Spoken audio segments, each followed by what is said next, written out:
Сөз Кыргыз Улуттук Манас театрынын директору Нурбек Талантбековго берилет. Асмандан түшө калгандай, ай баты күчтүн аргандай, аткан окко тайманбай, ажалга каршы баргандай, Айкөл Манас эрдигин, ааламда теңдеши жок шердигин, алып панашы Саякбай атабыз даңкта өттү. Көктөн түшө калгандай, көркөмү күчтүү аргандай, Көкжал Манас жомогун, көлөмү зор болгон момогун, Кыран Саякбай атабыз барктап өттү. Өмүр өткөнчө Айкөлдүн айтып, улуу баянды жар салып, ар качандан бир качан ак кызматын кылып актап өттү. Дал ошол Саякбай атабыздын бүгүн 130 жылдык мааракесине келген урматтуу калайкал, кадырман мекендештер, жалпыңыздарды бүгүнкү маараке менен, үлкөн күн менен, өзгөчө майрамдуу маанай менен куттуктайбыз. Саякбай атабыздын 130 жылдык мааракеси бүгүнкү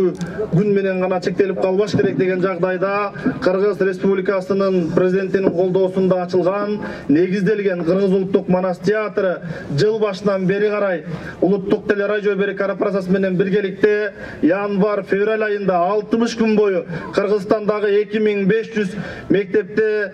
атайын тандоо турларын уюштуруп 36.200 окуучу катышкан академиялык Саякбай атабыздын вариантын билип жүрсүн, көөдөнүнө илип жүрсүн, Айкөлдүн улуу жүйнөсүн туюп жүрсүн, айрандай сөзгө эртеңки келечек муун муюп жүрсүн деген багытта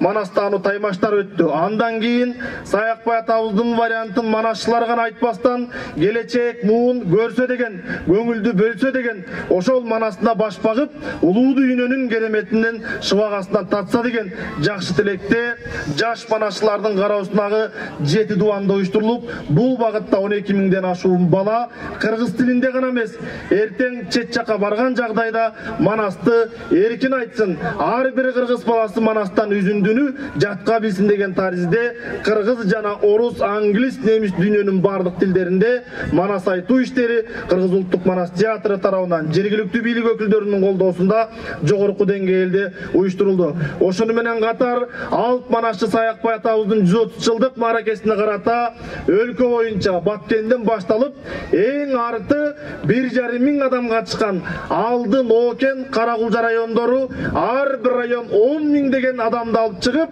өлкө боюнча бир айдын аралыгында 1 миллион адам манастап уран чакырып, улуттук идеология жанданган президентибиздин улуттук дөөлөттөрдү колдоо, өркүндөтүү максатында чыгарылган жарлыктарын жүзөгө ашырууда ушул долбоорлор атабыздын 130 жылдык мааракесине арналды. Урматтуу калайкал, Кудай буйрса, мындан ары дагы кийинки жылы Саякбай Каралаевдин академиялык вариантындагы Үчилтигинин кара сөз түрүндөгү китебин Корей жана башка тилдерге которуу боюнча 3 күн мурда келген Түштүк Корея Республикасындагы иш сапарыбызда макулдашып, такташып, бир катар ийгиликтерге жетише алдык. Убактыңыздарды албайлы, жалпыңыздарга ийгилик каалайбыз. Бүгүн өзгөчө тойдо куттуктоо менен бирге Кыргыз Улуттук Манас театрынын атынан буга чейин ушул Саякбай атабыздын 120 жылдык мааракесин уюштурууда Саякбай фондун негиздеп, мамлекет камкордукка алганга чейин өзгөчө манашчыларга шарт түзүп көңүл бурган инсандарды жана ошондой эле бүгүнкү тойго камылга көрүп, эт бетинен кеткен, этегин элек жеңин желек кыла жүгүргөн элдик эрендерге, эл башкарган берендерге Кыргыздын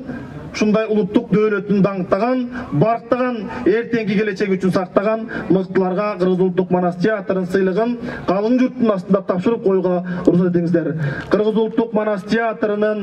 Ураанын Манас төш белгиси менен Манас эпосун жайылтып кошкон өзгөчө зор салым үчүн буга чейин 120 жылдык мааракени өткөрүүдө зор эмгек кылган, табылбай арбай кызмат кылган Саякбай Манашчы эл аралык фондун негиздеп көч башында болгон Берикбаев Болот агабыз сыйланат. Ушундай эле төш белги менен 130 жылдык мааракени өз деңгээлинде катыра уюштура билген, жалпы журттун башын бириктирип, коркулуу тоюн берип, жалпы журтка жагымдуу маанай тартуулагандыгы үчүн Арынабек уулу Азамат мырза сыйланат. Келиңиздер.